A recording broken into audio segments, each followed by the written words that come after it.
what I'm wanting other clinicians to consider is making sure that the way that we are conceptualizing clients when we're looking at what interventions we want to use, that we are considering how those might impact people that are outside of the societally kind of determined sexual identities.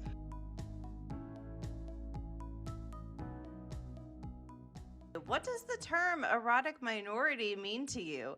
And what are the most important concepts you want future therapists to understand? Yeah, so when we're talking about erotic minorities, essentially what we're talking about is anybody that is outside of the normative identities. So this is going to encompass queer folks, trans folks, disabled folks, people of color, folks, people that are outside straight sizing, so larger bodies as well. It's just our way of trying to think about people who we oftentimes don't automatically consider when we're thinking about sex or Yeah. and I think some of the biggest things when we're talking about what I'm wanting other clinicians to consider is making sure that the way that we are conceptualizing clients when we're looking at what interventions we want to use, that we are considering how those might impact people that are outside of the societally kind of determined sexual identities. Because oftentimes when we're looking at some of those interventions,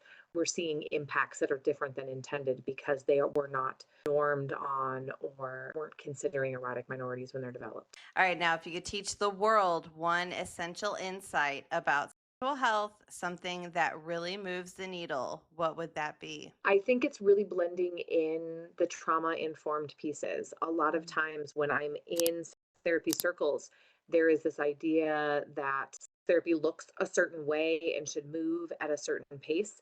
And what I've really loved doing is blending in that trauma informed piece. It really slows things down a lot. It really makes it much more accessible for most folks. And what I really see is the best practice that it creates has better outcomes. All clients, even those that haven't experienced trauma.